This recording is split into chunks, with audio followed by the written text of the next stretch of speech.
Let's talk about what might just be the most powerful indicator you can add to your charts, the volume profile. Now, this is a cornerstone of order flow trading, and for good reason. It's a tool that can sharpen literally any strategy you're already using by giving you an inside look at what the market is actually doing, well beneath all the noise and chaos. All right, so here's a game plan. First, we're going to dig into why volume is the one thing in the market that simply cannot lie. Then, we'll break down the anatomy of a profile, piece by piece. After that, you'll learn how to read the market's story. And trust me, every chart tells one.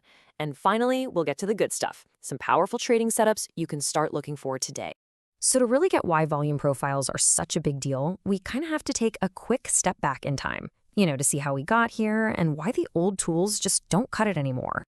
This quote right here, it's everything.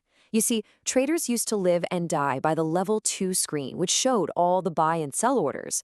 But then the algorithms took over. These high-frequency trading bots can flash millions of orders a second. It's a tactic called spoofing, and then pull them before they ever get filled. It's all smoke and mirrors, designed to fool you. And that right there is what forced this evolution in trading. We had to make a really critical shift. Traders realized you can't trust potential orders that can vanish in a millisecond. You have to follow the money. You have to focus on actual, executed volume. Because for a trade to be registered as volume, real money had to change hands. It's a permanent footprint. And that's exactly what a volume profile shows us. Okay, so we know why it's so critical. But what are we actually looking at when one of these pops up on our screen? Let's break down the anatomy of a volume profile. I promise it's way simpler than it looks. At its heart, a volume profile is really just a histogram that's been flipped on its side. Now, the volume bars you're used to seeing at the bottom of your chart, they track volume over time. The volume profile tracks volume at price. And that simple change is, well, it's a revolution. It tells you exactly which price levels the big players cared about and where they chose to do business. Now, within any profile, the single most important level you need to know is the point of control, or the POC. It's just the longest bar in the histogram. This is the price where the absolute most volume traded hands. Think of it as the session's center of gravity, the undeniable fair price. And that brings us to this idea of market gravity, which is just a brilliant way to understand price movement. High volume nodes, or HVNs, are like big, heavy planets. They have a strong gravitational pull. Price gets attracted to them, and it tends to get stuck there, moving slowly. On the flip side, you have low volume nodes, or LVNs. These are like the empty voids of space. There's no gravity, nothing to slow price down, so it can just rocket right through. Next up, we have the value area. This is simply the zone where the majority of trading happened. The standard setting on most platforms is 70% of the session's volume. It's considered the zone of fair value, where both buyers and sellers were happy to trade. But the way you set this can totally change the story you see. And here's a pro tip, a real game changer. Forget the 70% default. Try setting your value area to 40%. Why? Well, a wide 70% area can sometimes be a bit blurry. It can hide the important details. A tighter 40% value area is like using a magnifying glass. It forces you to see the absolute core of where the conviction was, making the shape of the profile and the story of the session pop right off the screen. Okay, so we have all the building blocks. Now we get to the really fun part, learning to read the story. Because every single profile shape is a visual narrative. It's the story of the battle between buyers and sellers in that session. This right here is your fundamental cheat sheet. It's actually incredibly simple. Where did the price close in relation to that value area?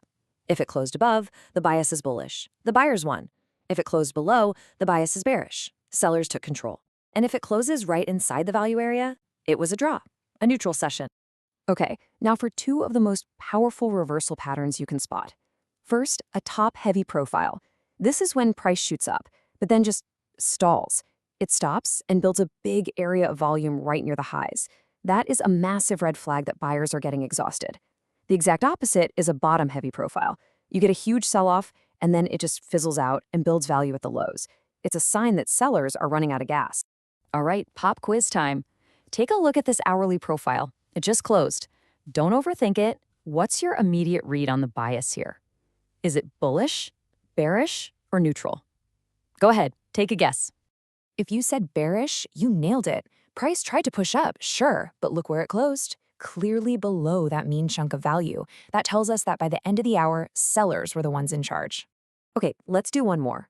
The market screams higher through a low volume zone, then starts to churn and build value right at the top, closing inside that new value area. What's this pattern telling us? That, my friends, is a classic top-heavy distribution. And this is so important. It's a sign of weakness, not strength. The logic is simple, right? If the buyers were really still in control, they would have closed above that new value area. The fact that they got trapped inside it is a huge clue that the trend is running out of steam and a reversal might be just around the corner. Awesome. Now that you can read the story, let's get to our final section and turn all this knowledge into real, actionable trading setups. Our first setup is all about one thing: patience. It's the value area retracement. So you see the market start to turn. The key is not to chase it. Instead, you wait. You let the price pull back into the previous session's value area. Why? Because that's the crime scene. That's where the original move started, and it's the highest probability spot for those traders to show up again and defend their positions. And now for a personal favorite, the value area rollover. This one is definitely more aggressive, no doubt about it. But the potential payoff is that it can get you into a reversal much earlier, often with a tiny stop, which can lead to some truly massive risk-reward trades. And spotting it is like watching a 3-act play. Act 1. You see a strong directional move early in the session. Act 2. You notice values starting to build up at the high or the low. Act 3. You watch for a trigger as the profile starts to literally roll over on itself. That's your signal that the reversal is on. So to wrap this all up, let's lock in 3 final recommendations. First, context is king. Always start with a longer time frame, like a 1-hour or 8-hour profile, to get the big picture. Second, use the huge high and low volume nodes from the daily and weekly charts as your roadmap. They make perfect profit targets. And last, but definitely not least, be patient. Don't try to be a hero and fight a monster trend. Wait for the market to show you it's actually turning. You know, we've gone from the why to the what and to the how. At the end of the day, volume profiles cut through all the fake signals and all the noise, and they show you where the real money is doing business.